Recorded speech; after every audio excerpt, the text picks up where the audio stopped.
Wow, super star Rajinikanth மாதிரி வாழணுங்க. பாருங்க, உடற்பயிற்சி எதை மிஸ் பண்ணுறாரோ இல்லையோ, வாக்கிங் அவர் மிஸ் பண்ணவே மாட்டார். அவர் அப்படி போகும்பொழுது ரசிகர்கள் அவரை சந்தித்து புகைப்படம் எடுத்துக்கிறாங்க. அதுக்கும் அவர் இன்முகத்துடன் இந்த லைனில் இருக்கிறவங்க கொடுத்து வச்சவங்க டெய்லி சூப்பர் ஸ்டாரை பார்க்கலாம். ஆனால் அவரும் டக்குன்னு அந்த வாக்கிங் போகிறாரு. நல்ல ஒரு அவர் வாக்கிங் யோகா அவருக்கு வந்து அந்த உடல் இந்த அளவு ஆரோக்கியமாக வச்சுருக்கிறதுக்கு அது ஒரு மெயின் காரணமாக இருக்குது. அற்புதமாக இருக்கார். சூப்பராக வாழ்க்கையை வந்து ரசித்து வாழ்ந்து கொண்டு இருக்கின்றார். அதுதாங்க நமக்கெல்லாம் இன்பம். அதாவது நான்லாம் உண்மையாலே சூப்பர் ஸ்டார் ரஜினிகாந்த் அவர்கள் அரசியலுக்கு வரணும்னு தான் நினச்சேன். ஆனால் இப்போ நான் நினைக்கிறேன், ஐயோ வேண்டாம். ஏன்னா இந்த அரசியலுங்கிறது வந்து உண்மையாலே நல்லா இல்லை.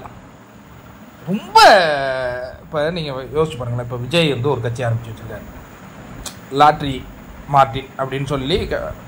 பட் ஆதவ அர்ஜுன் சேர்த்து விடுறாரு. சரி, ஓகே, அவர் வந்து ஏதோ அரசியல் கட்சியில் இருந்தார் அப்படின்னா. ராம்குமார்னு ஒருத்தன் சிறை பறவை, பெண்களை அப்யூஸ் பண்ணவன், அவனுக்கெல்லாம் போய் பதவி கொடுத்துக்கிட்டு. அப்போ இது நான் எதுக்கு சொல்கிறேன்னா, அதுக்கு சொல்கிறேன், நீங்கள் அதை புரிஞ்சுக்கிங்க.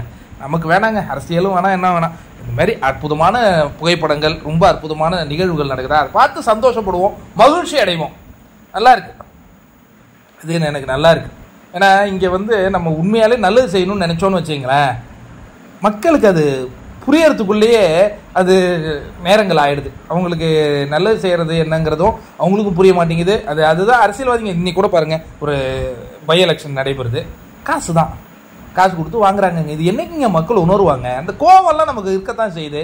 பட் இருந்தாலும் புதியதாக யாராவது வருவாங்களான்னு பார்த்தா வரவெல்லாம் கரப்டடாக இருக்காங்க. நான் என்ன பண்ணுறது? பட் நம்மளால் இப்படி விட முடியல. நான் அரசியல்வாதியே பணம் கொடுத்து மக்களுக்கு ஓட்டு வாங்குறது எனக்கு பிடிக்கலைங்க. இந்த மாதிரி பல விஷயங்கள் இருக்குது. ஆனால் நம்மளாம் என்ன ஏற்படுத்த முடியல. ஆனால் எனக்கு ஒரு ஆசை, எங்கள் நாடு சிங்கப்பூர் மாதிரி மாறுதோ, அதெல்லாம் மாறுதோ, அதெல்லாம் எனக்கு ஆசை கிடையாது. இந்த ஓட்டுக்கு காசு கொடுக்குறாங்கல்ல, அந்த கலாச்சாரமாவது ஒழிஞ்ச அதை பார்த்தாலே எனக்கு ரொம்ப சந்தோஷமாக இருக்குது. அது யாரால் முடியும்னா மக்களால் முடியும். மக்கள் புரட்சினா அந்த மௌன புரட்சியில் அது செய்யணும். ஆனால் அந்த மௌன புரட்சியில் அவங்க யாருக்கு ஓட்டு போடுறதுங்கிறதுல தான் இன்னும் அவங்களே கன்ஃபியூஸாக இருக்காங்க. வரவெல்லாம் கரப்டடாக இருக்கிறானேன்ட்டு. நல்ல கட்சி ஏதாவது இருக்கும், தலைவர்லாம் ஆரம்பிச்சிருந்தா அது மாதிரி நல்ல கட்சியாக இருந்திருக்கும். பட் வேணாங்க, இங்கே இவனுக்கு மேடை பேச்சாளர்கள்லாம் பேசுகிறத பார்க்கும்போது நமக்கு வந்து இதுமாரி ஒதுங்கி இருந்து பார்ப்போம், அதுவே சந்தோஷமாக இருக்குது. பட் இருந்தாலும் இந்த மாதிரி தவறு செய்கிறவங்க இருக்காங்க இல்லையா, அவங்கள வந்து மக்களுக்கு அடையாளம் காட்டி கொடுக்கணும். அதை வந்து கண்டிப்பாக நான் செய்ய போகிறேன் முடிஞ்ச வரையும்.